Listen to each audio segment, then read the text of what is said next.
sampuripun Bapak Muna di grup sampun kelampah. Sampun kula lanjut. Kula dawaken dateng Bapak Suliat. Nah, soalnya niki sing nanggap sira wau nggih ya. Bapak Suliat monggo pinarak dateng panggung pagelaran.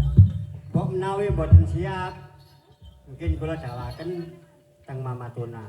Siap nggih Bapak Suliat nggih? Ayo Pak Suliat. Monggo mriki. Jae pon.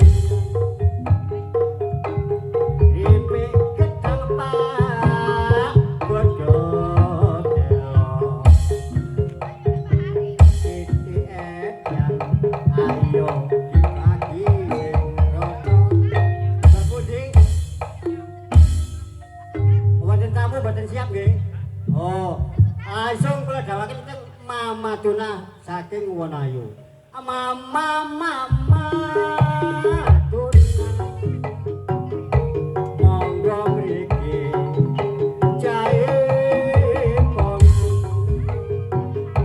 Ripe gedang man bodho telo. Adisi edang Pak Sodik. Ayo padha Bapak Sodik. Monggo piantun 3 Mama Dik, Mama Tuna, Bapak Sodik sak grup.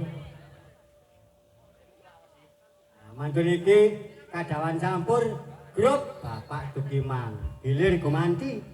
Dewe gedang kota telo titik edam padha krasa ya.